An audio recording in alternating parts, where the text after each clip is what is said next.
Get wrecked, nerds. Welcome into the DNVR Avalanche Podcast. We got Eric, we got AJ, we got Rudo. As the Avs win their third straight, they move to 3-0 on the season. They have a perfect road trip to kick off the season, taking down the Seattle Kraken 4-1 tonight in a game that was a lot closer than that score represents, I think, to be fair.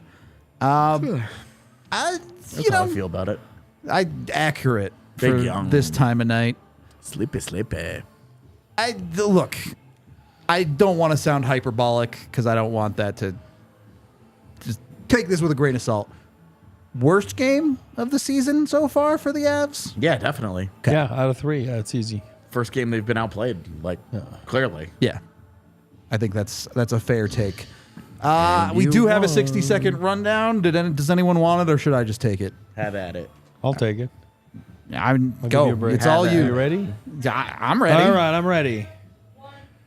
All right, Avs tonight, big win to continue to rewrite the record books of the NHL. 14th straight road win, started dating back to last season. Outstanding feat by the Avalanche. Next, on to Cale Makar, becoming the fastest defenseman in NHL history to get to 250 points.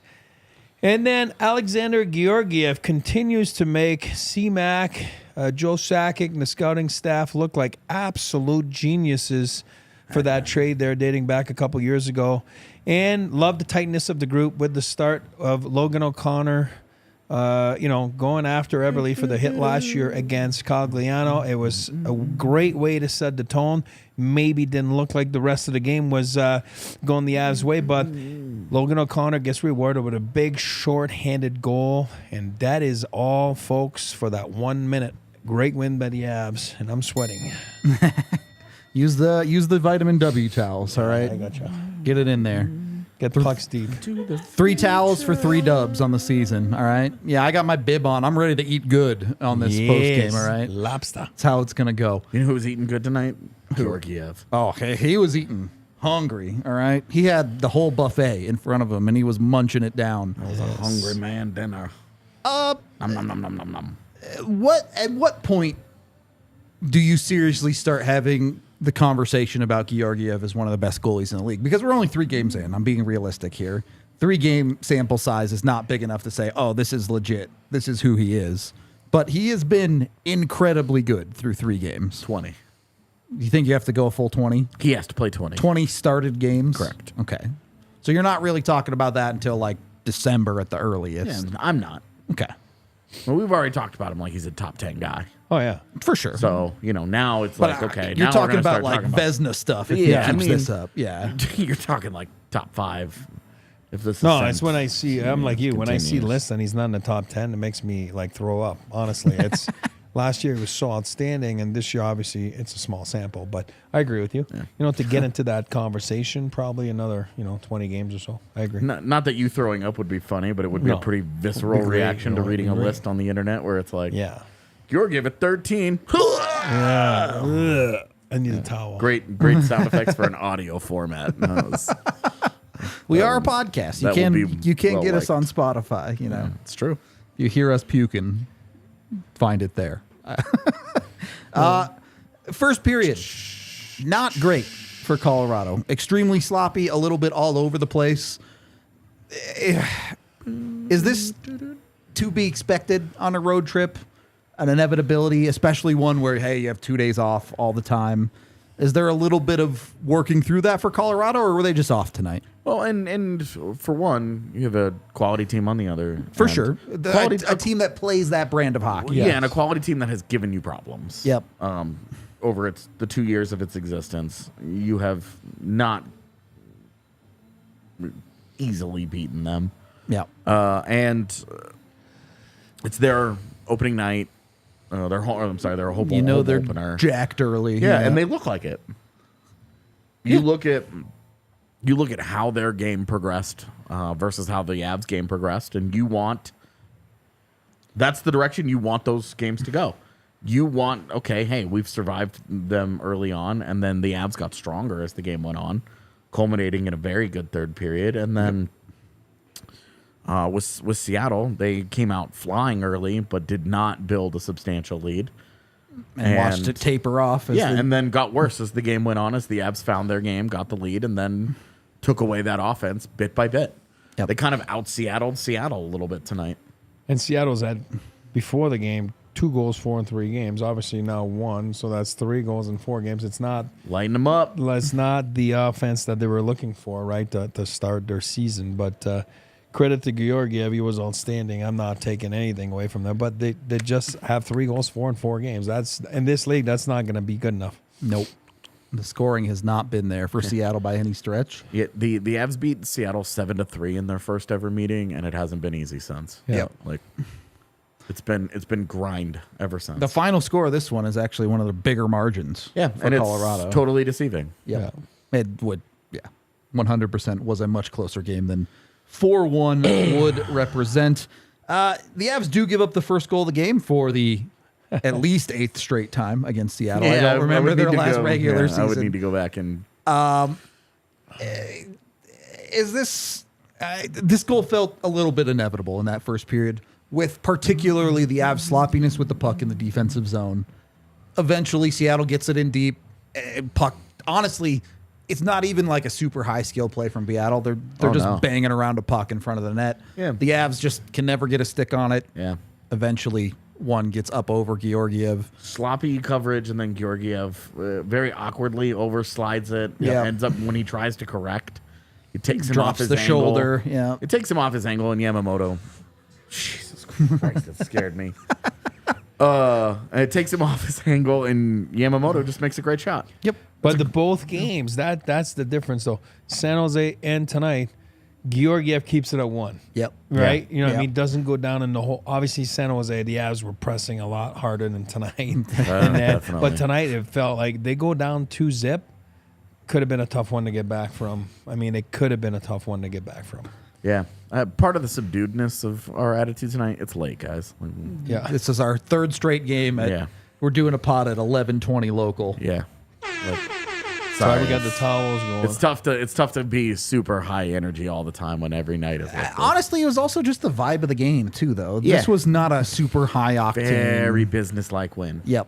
It's just the Avs doing what they have to do. Hey, you got a training camp that lasts a few weeks, right? Then you get on the road, and it's been gone, a week, give and take, right? It was 3 games in like 7 days. Like, it was like a couple days off in between. Yeah. So it can get a little bit long. I think it's time for them to get on the bird and get home, right? You know what I mean? And as they will do tonight, probably get a day off.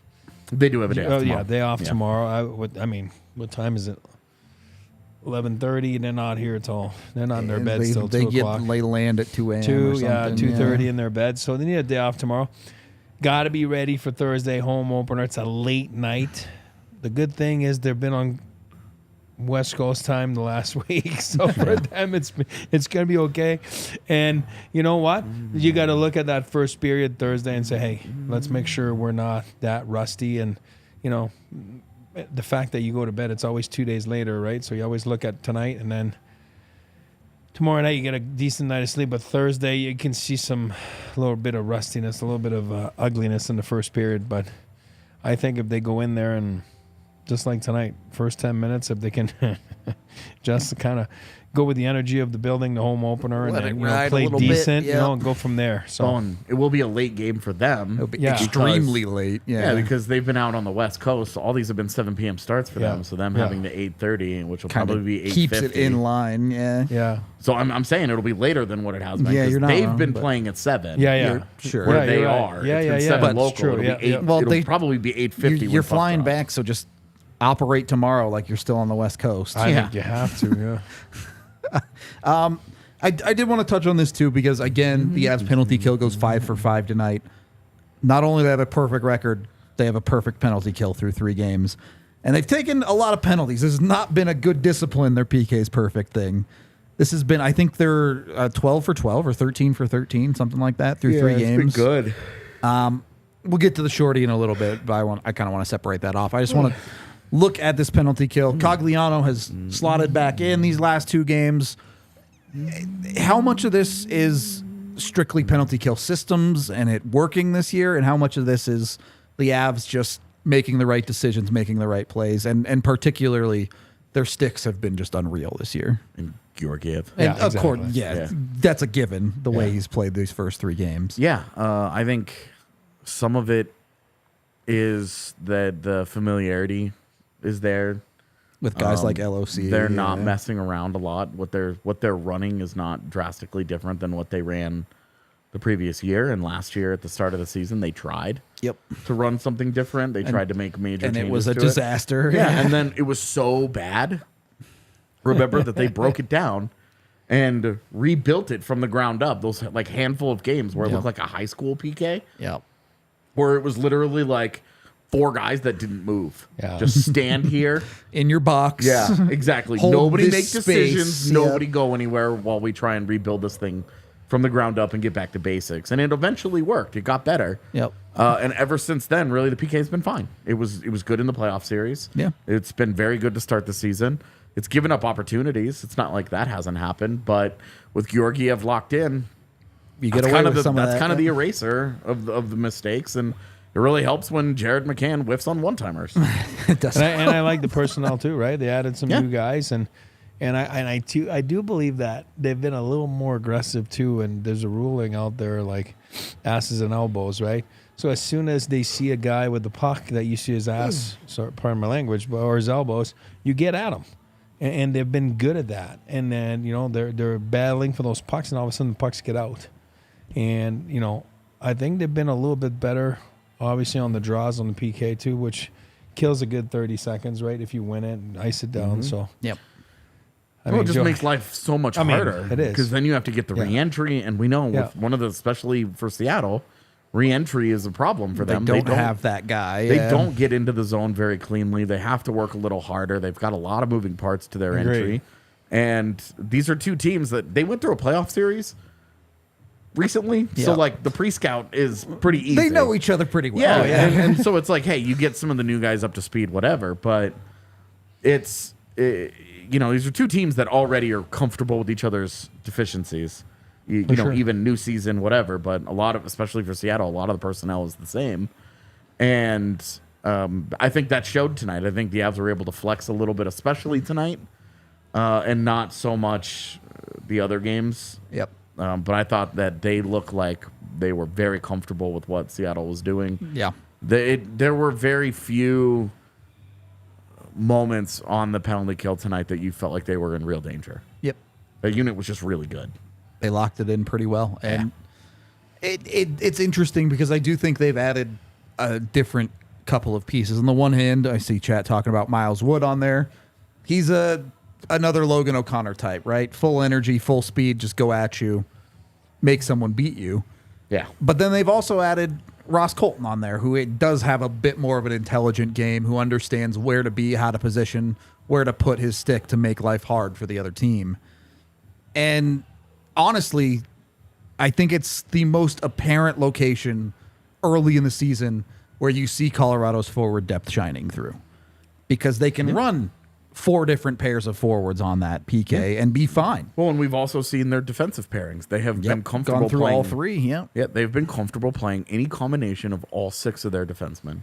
And you threw Cogs in there, like you said tonight, right? So Yep. somebody else had less ice time tonight on the PK than they had the first 2 games, right? Yep. So I didn't look at the PK minutes, but it's just Yeah. math, right? The best app in the world, the NHL.com app, doesn't have special teams time anymore. Yeah, you know why? Why? Because they broke it off separately into its own special post-game report now.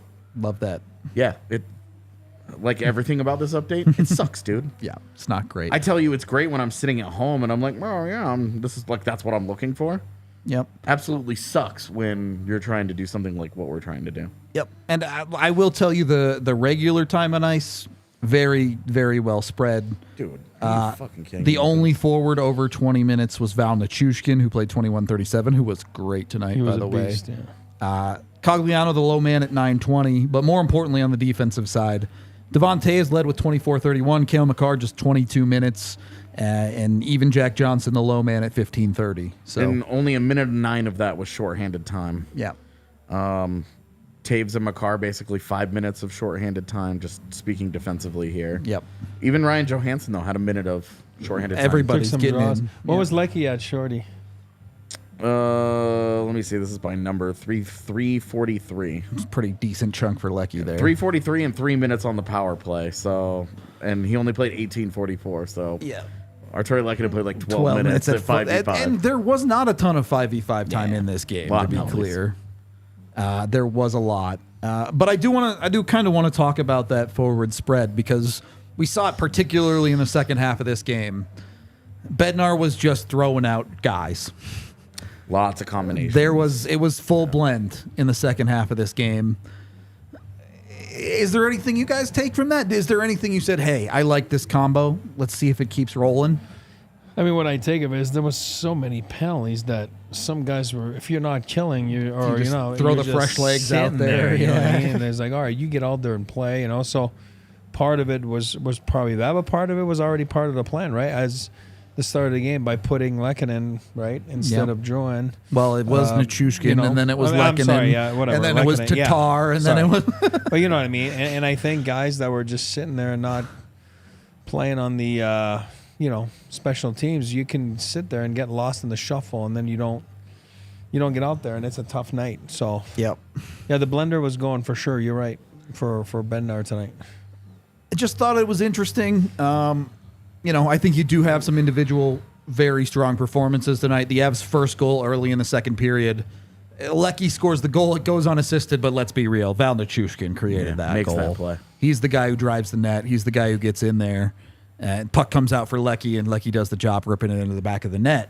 But we were talking about this just before we went live on air. Val Nichushkin, best non-star forward for the Avs season so far? Yeah. He's been a bull. Like Okay. he's the Val of 2 years ago, Yep. right? Last year, obviously, with his ankle injury, never got going. And, this year he seems pretty solid, seems well rested, and he's been a force to be reckoned with, that's for sure. Like, especially like we saw in that goal, going in the net, Yep. creating havoc. Next thing you know, there's two guys down from Seattle Kraken, and Lehkonen puts it in empty net. So Yeah. he's And a tough guy to stop. That's a big fella. I wouldn't want to be in front of him. I'll leave it to you that way. He also gets rewarded with the empty netter at the end of the game, so it does get a well-deserved point out of this one tonight, too. You move through the second period. I mean, what is there not to love about Logan O'Connor tonight? Which we'll jump around a little bit, but he's the guy who chases down Eberle to start the game. That's great. Yeah. We talked about it in the pregame. I Yeah. wanted it to be Cogs, and more than anything, I wanted somebody to do it. Yeah. And LOC has now fought in 2 of the 3 games this season. So again, what does Curtis McDewitt? No, I'm just kidding. I'm just kidding. Get them going. Get them going. Wake them up. No, I really like.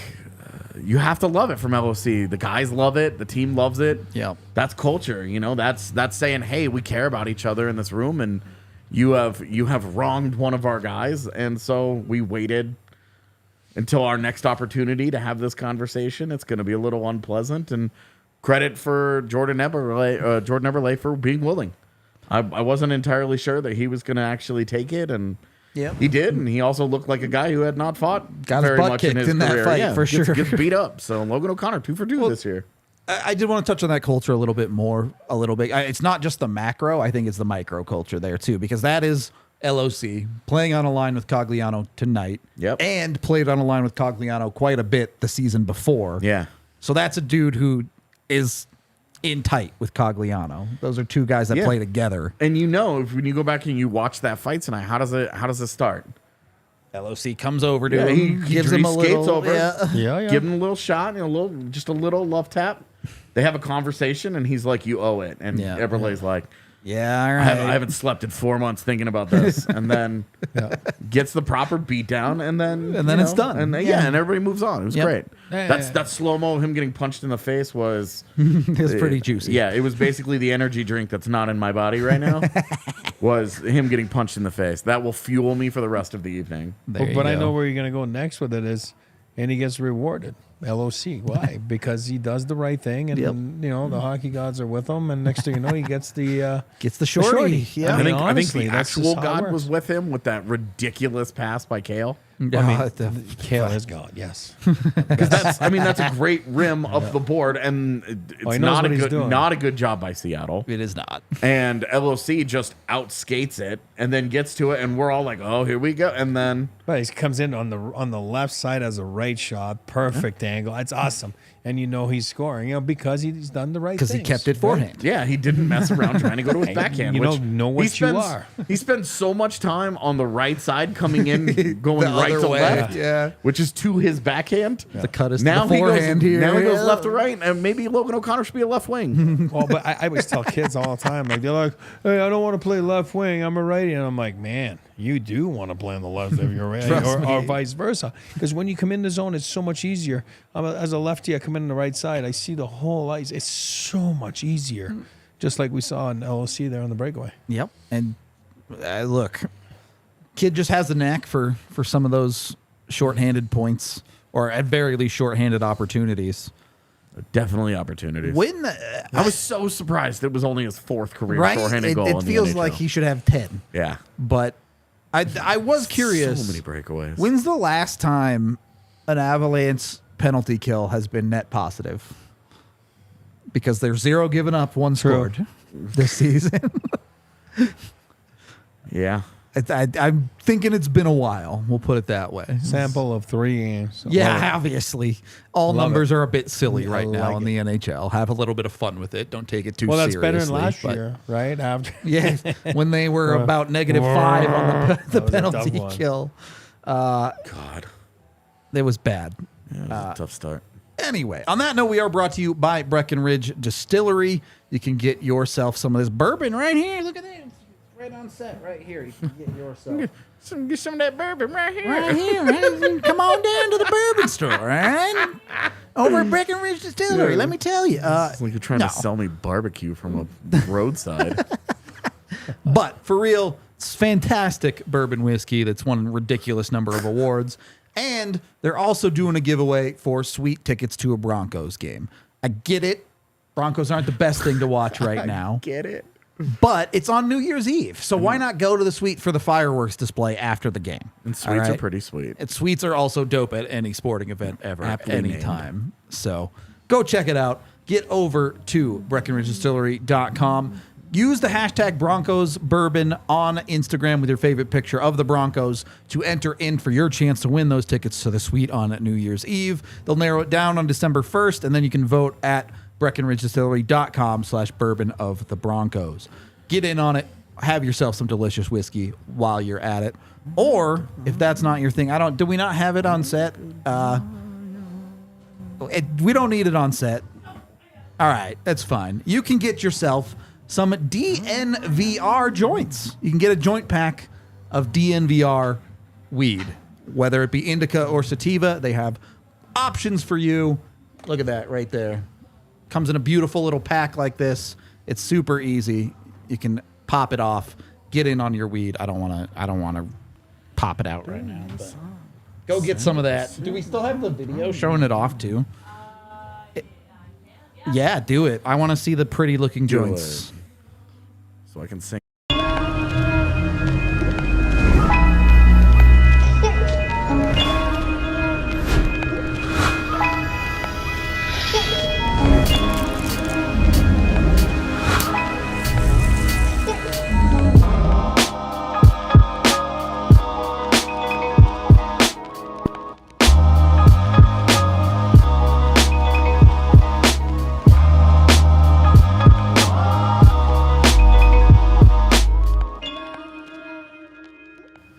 There you go. Go get your DNVR joints over at Kind Love. Use the DNVR code when you purchase at Kind Love and you get 25% off your purchase too.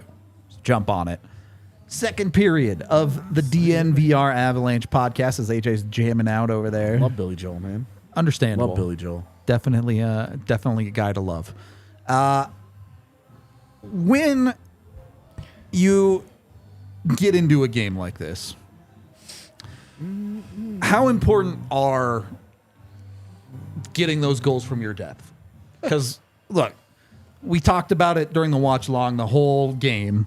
Your top guys just weren't that good tonight.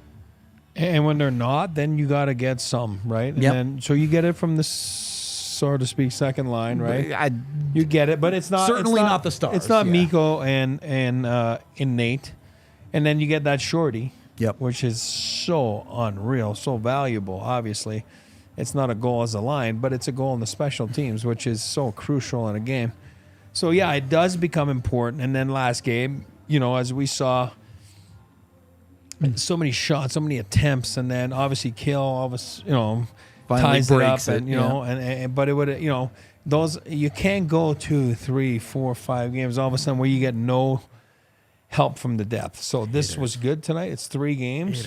Kind of nice that they got some help in the third game there. Yep. And then they can get on the bird, go home, and then be ready for a big showdown Thursday. But you're right. It is important for those guys to get on the board. And obviously a few guys got off the schneids tonight, like Lecky and Logan, and got their first ones of the season, and more guys to come here hopefully Thursday. Oh, and I think it's something you've already seen 3 games of this season that the Avs did have in 21-22 that they didn't have last year, is they're finding ways to win hockey games. It felt too often last year that maybe they were finding ways to lose hockey games. And I get there's context there that we don't have to go into. But when they need someone to step up, it doesn't have to be X player. It doesn't have to be McKinnon. It doesn't have to be Mikko. When the Avs need a goal, they feel confident that they will get it from somewhere, but it doesn't have to be one specific player. Yeah, and we talked 2 years ago. A lot of our conversation throughout the regular season was the Avs doing a good job of playing the game that they're in, not the one they want to be in. Yeah. And we've seen them in 3 very different kinds of games. They're Yep. in a slugfest in game 1. Yep. Where they come out punching and then the other team punches back. And they hold together and finish that game. Game 2, they just kind of punch and punch and punch and punch and eventually break through. Yep. And then tonight, they get punched. They're getting beat up a little bit in Yeah, this they one. get punched, and then it's opportunistic tonight. They make it count. Yep.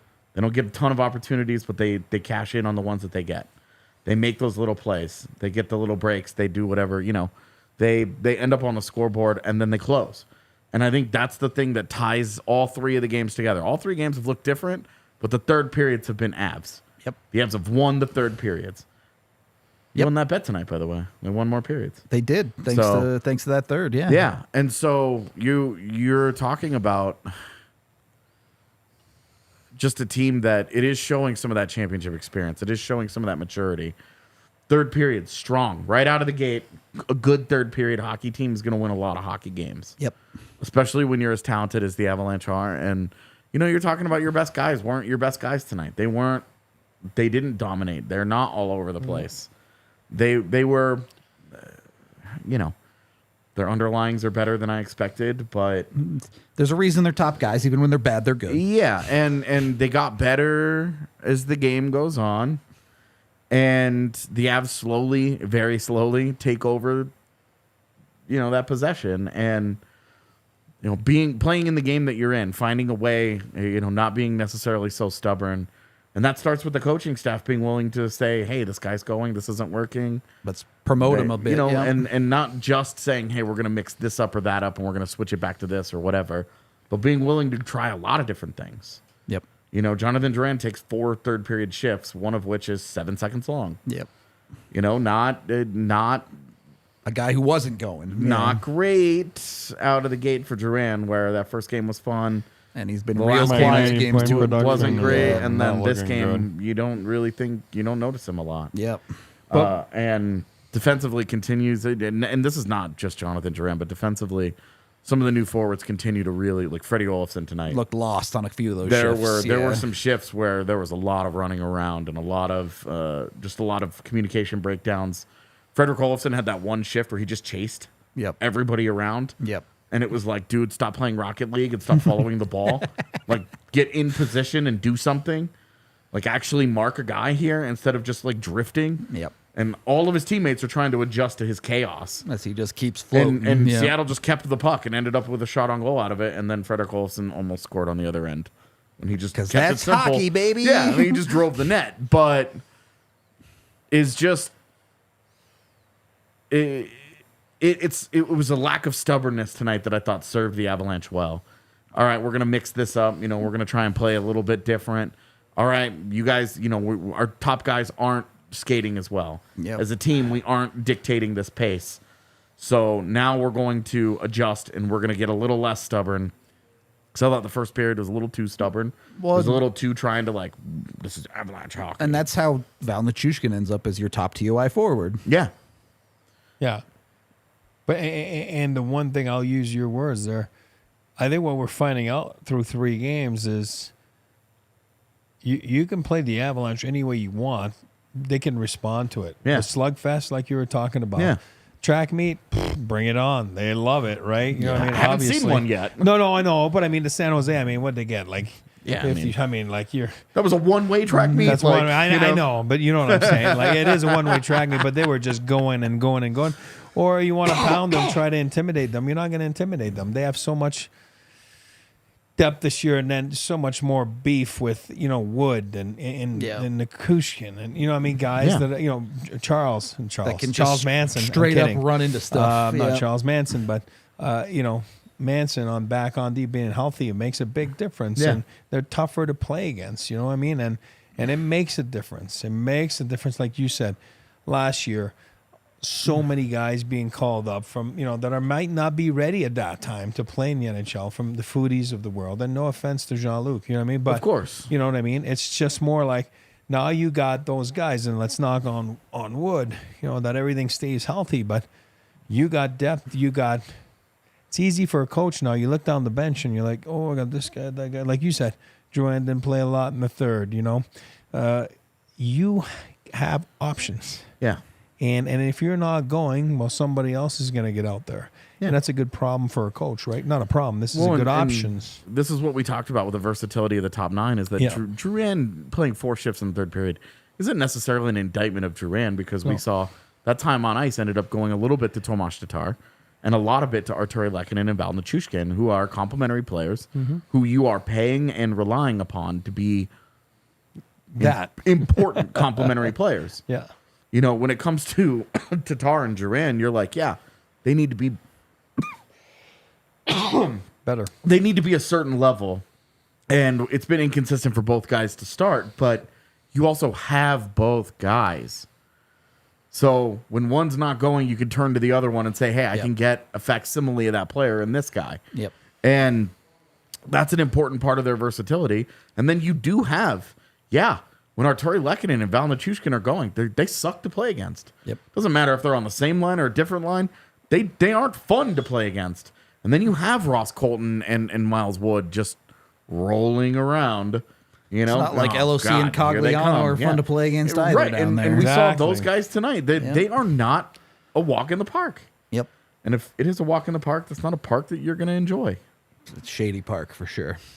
Yeah. Bad part of town. Gonna have a bad time. So I think the other side of this that it combines with is the Avs have enough guys that you have confidence in, where even if they're having a bad night, how many times have we said it with Mikko? It just takes one play. There's enough skill in this roster that it just takes one play and the game's over. Yep. Mikko in the third period has not played a good game by any stretch, certainly by the eye test. Talking about that willingness to try different things, what's the line on the ice that scores that goal? Well, I don't even... It's Cogliano, Andrew Cogliano, Nathan McKinnon, and Mikko Rantanen. That's right. Yeah. Cogs along the wall, takes the puck away. It's McKinnon and Cogliano along the wall. Are able to chip it to Girard. Yeah, that make the play Great to play. Sam Girard, who makes a nice, just simple pass. And Mikko one times it, and bam, your best players haven't been very good all night, and now they just won you again. Well, They sealed you the victory. Really, that's the third period dagger. World class elite players. I mean, that's it. And it's not just It's hard. those players making a good play. There's a little bit of Avs DNA right there. How many teams have their D pinching in that deep along the wall to help win that puck battle? Yeah. There's a lot of teams that are scared to activate their D that far. Yeah. The Avs, never afraid to throw the D in deep. It's a great play by Sam Girard, who also, P.S., made a wonderful stretch pass in this game. Ross Colton did nothing with it on the breakaway, but True penalty. it's true. I mean, I wasn't much of a penalty. And but, then you know, tripped Philip Grubauer on the way by, which was pretty funny. a little what's up. Give him a little toe. Yeah. That was high comedy. That was funny. I cannot believe they keep pretending like this McDavid goal was Did something on purpose work there. of art Yeah, by it's- Connor McDavid. The dude overskates a puck. My God. Whatever. Sorry. Anyway, it just.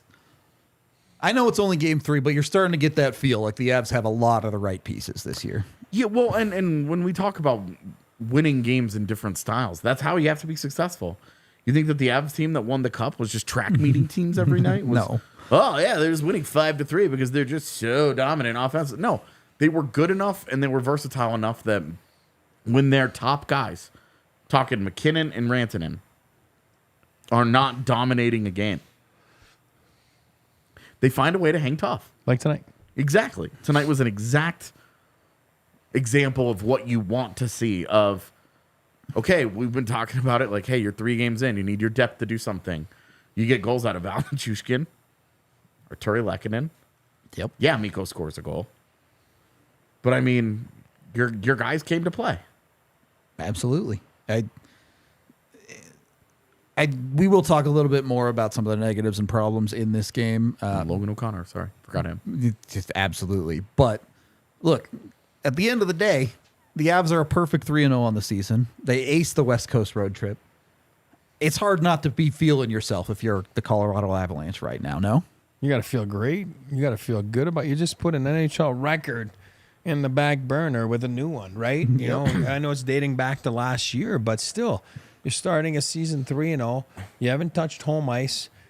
Your top guys, like, haven't been on, flying on all cylinders. Mm-hmm. Your goalie's been outstanding, which is always great to see. A continuation of last year where that guy, it didn't matter the team in front of him. Great player. And I think you got to feel great. Your PK's been outstanding, right? It's at 1,000%, whatever you want to call that. Like, they're perfect. You know what I mean? They are just absolutely perfect. So, well, and that's, look, I think Avs fans have certainly been a little bit spoiled over the last couple of years where every other night it's like, oh, Cale Makar broke this record. Oh, Mikko Rantanen did it again tonight. The team record of goals. Oh, Nathan McKinnon just did something that hasn't been done in 45 years. That stuff feels like a pretty common occurrence in recent Avs history. I mean, Cale Makar has literally tonight just became the fastest player in NHL history. For defenseman. For a defenseman to score 250 points. That's not like he had one good year. no. He's had fucking 4 of them. Yeah. Like, come on. So, you get on that plane tonight, you feel good. Yeah. You know what I mean? The well, lobster tastes great on the plane tonight. Schedule, the schedule makers do them no favors with a 3-game road trip across 7 days to start the season. Yep. It's a weird rhythm to be in of play a game, wait 2 days, play a game, wait 2 days. But because it's not like they were traveling. They stayed in LA, then they stayed in San Jose, then they traveled. Yep. Hey. So, it's a weird rhythm to be in, and now they're going to play essentially their 4th road game in a row when they come home to play Chicago for another very late start.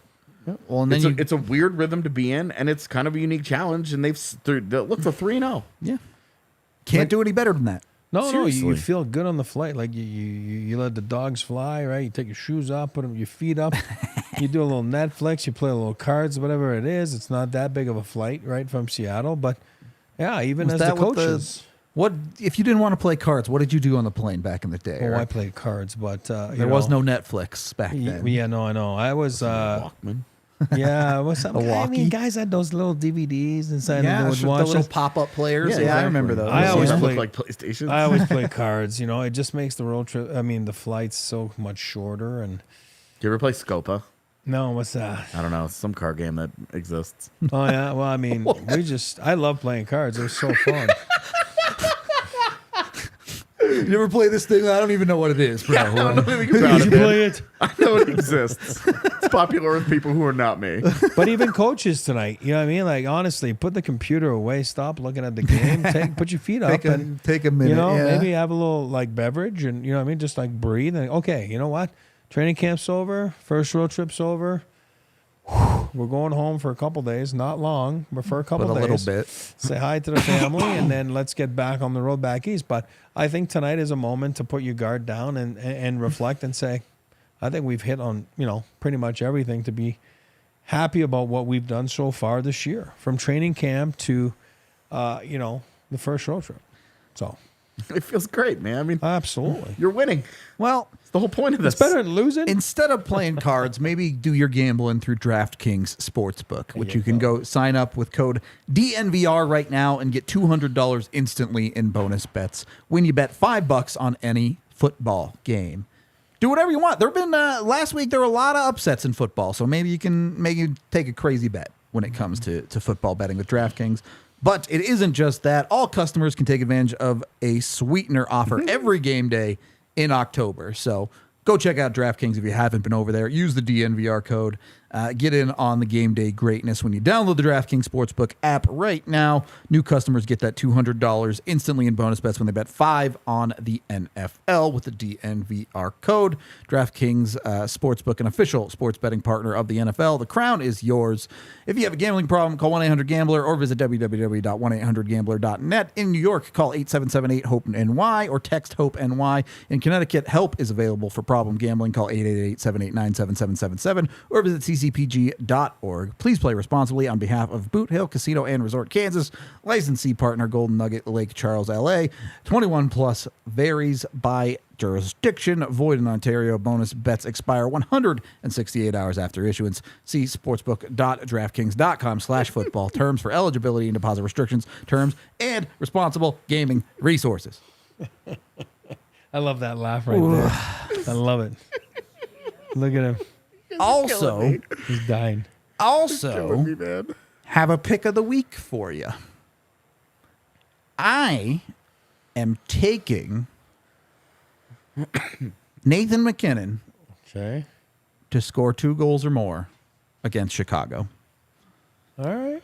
Well, after the game tonight, you almost never see Yeah. those top guys Yeah. have down nights. They in usually consecutive turn it games. around and torch it up. And Chicago's not, for the first time all season, the Avalanche are going to get to play the matchups they want. Yep. Not matchups they're fine with, that they Against a can team live that with. can't match Matchups- up super well. Matchups they want. And Seth Jones is like, really with this? Also, just a little, there's been a lot of buzz about Connor Bedard's volume shooting through his first handful of NHL games. Mm-hmm.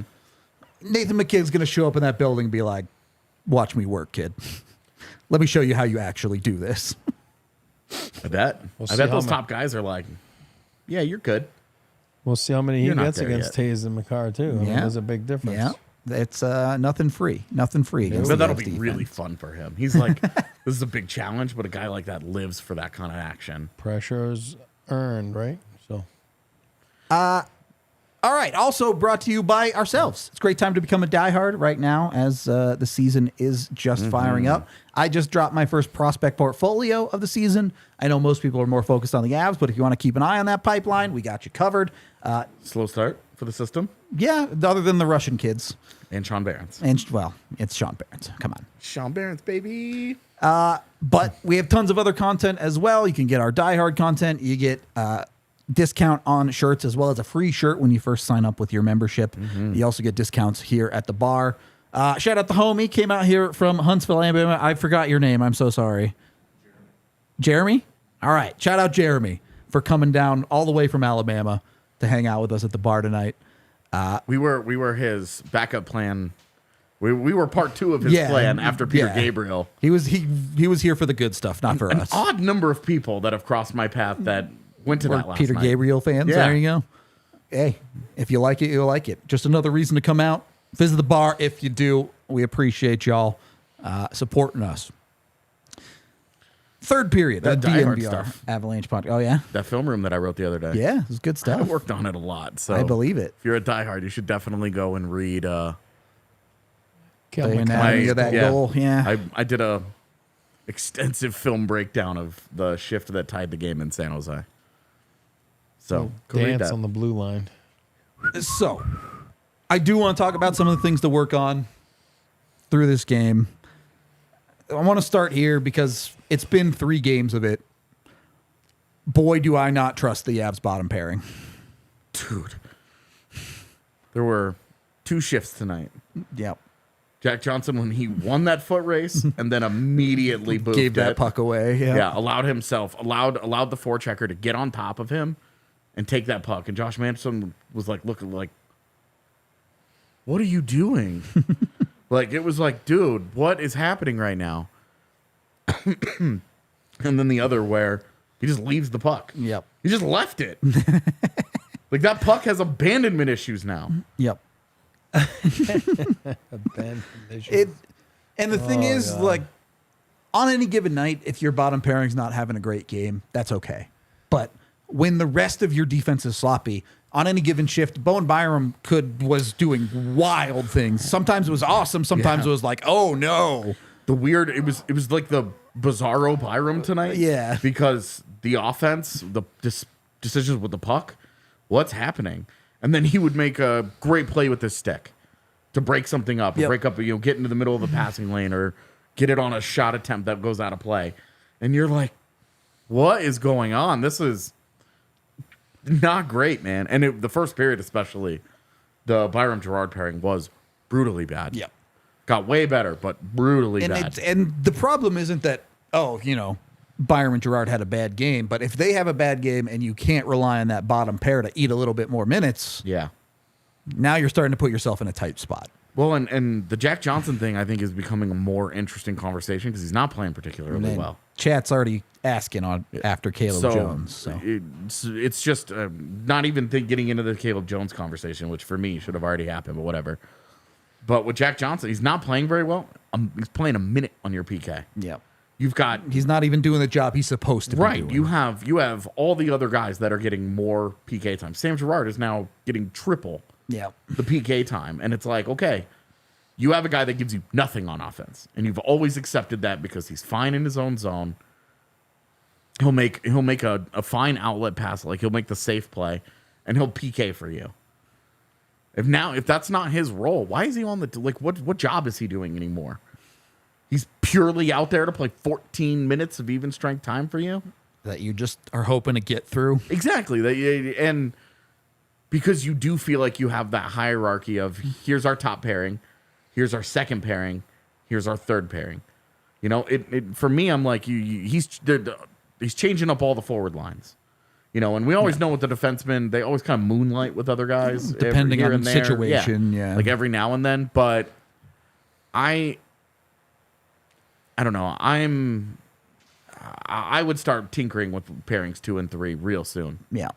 If they're not making the roster decision to go with Caleb Jones, which it doesn't appear. In which case they're in a entirely hurry to do. different world, yeah. What I didn't like tonight was more as a group, a little bit of stubbornness in their game. What do I mean by that is, knowing Seattle, knowing what they went through last year in the playoffs against them, they were just a little bit stubborn with their game, meaning like they tried to go make plays off the rush. Tried to skill their way it's through not it. there. Yeah. It's not there in Seattle. They take time and space away from Mikko, from Nate, and then I just felt that not just those two, but everyone resulted in not that many scoring chances. Again, like if you compare it to San Jose or the first game of the season, and sometimes you just gotta play a little different. If it's not there off the rush, and there was too many off the rush or one and done, and then puck out, then okay, got to get it out and then go change. Where sometimes you just gotta, and I'm not for dump and chase hockey. That's not what I'm saying. I'm saying even with the skill and the creativity that those guys have, you can get to the blue line, soft chip it to an area right there where the other guy gets it. They go play down below the goal line, which is a big difference for D's. They got to turn their skates. It's a different game. And the game is not in front of them. Now the game is behind them. So you saw in the goal on, that resulted in the first goal there with Lehkonen. The shift before, they were below the goal line. They were there for like 30 seconds. A lot like Seattle. Seattle has no finish, though, compared to the Avalanche, for sure. right? They know how to kill the clock, get down there. But the Avs have those guys, and then all of a sudden, boom, they get one.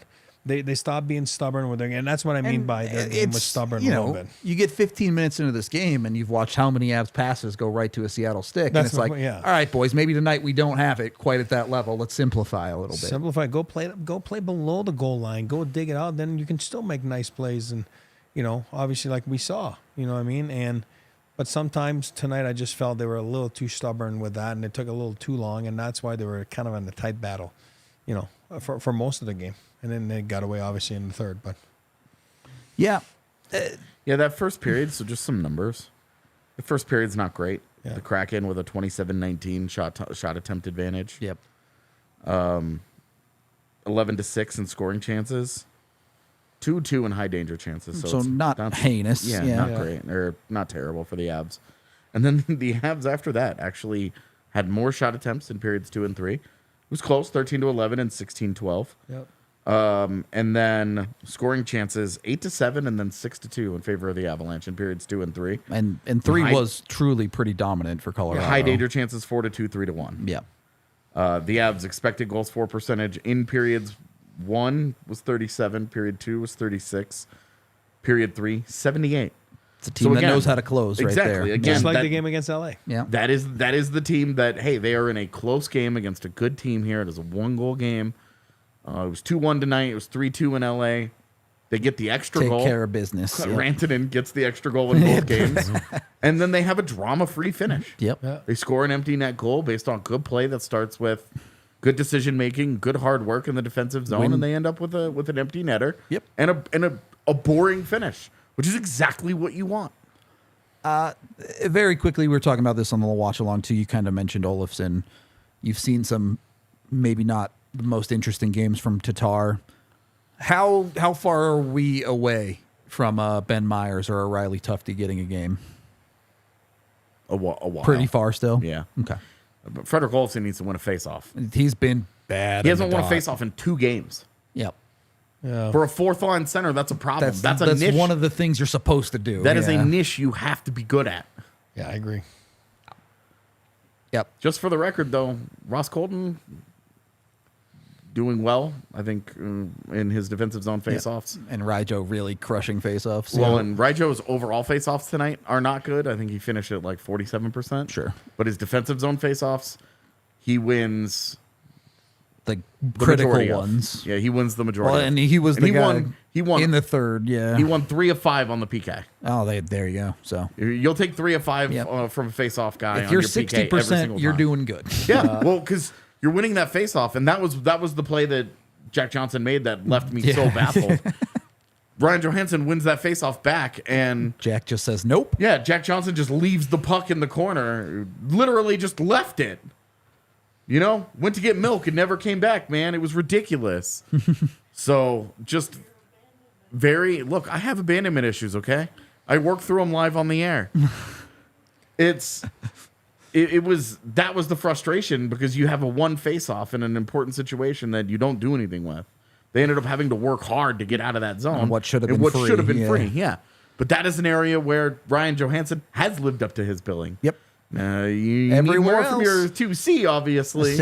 Especially on the power play, man. He's been a trouble. It was really power play. the big thing on that power play for Johansson tonight was McKinnon finally had a clean zone entry, Yep. and he drops it to him, and Ryjo looked shocked Yep. that had just happened. As if that's not a thing McKinnon does all the time. Well, and this is where that country club bullshit from Nashville has to stop. Yep. Because he is not accustomed to playing with players of that intensity and that caliber. Yep.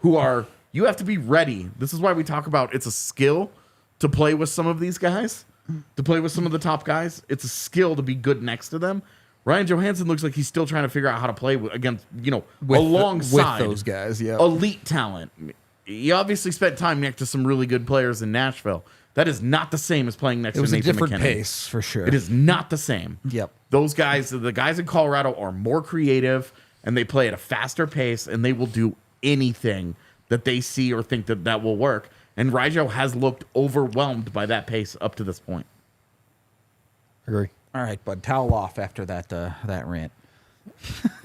And those are watermelons on his shirt. Yeah, they are. Love it. Let's get It's to my some favorite shirt, man. Let's get I to love some it. super So chats. awesome. End this on a high note for the W. Looks like 2 from Spence. Thank you very much for the $2, Spence. I don't know what he was trying to send, but he texted me a video. There you go. Now Yeah. you know. He was very excited about it, so I'm sure he was having a very fun time. $2 from Easton, who says, "Great to see Lecky and Val's work pay off." Yeah. Yep. That shift. Well that's- earned. It's a great job by Val in particular, and then Yep. Lehkonen just doesn't make any mistakes there. Yep. Which is an undervalued thing. Like we see Yep. guys in the NHL miss open nets all the time, and it's like, how do you do Just it? not But effing it up will get you a long way. another 20-goal season of just not effing it up. Yep. Thank you for the 2. And then $2 from the Schick, who says, "This type of win gives me confidence. Go Avs, baby." And I think so too. This road trip as a whole, the Avs should be extremely confident that they can play anybody in any style at any time. Go after it. And we got a late one from KO with $10, who says, "Welcome back, fam. Go Avs." Welcome back, KO. All right. I'm good. Any other things you guys want to add other than Avs are perfect so far this season? The three of us have to turn around and be here tomorrow afternoon to do exactly this. Yeah, so it's today now. we'll save it to be here later today. So we will just be. Moving along. We'll save it. Yeah.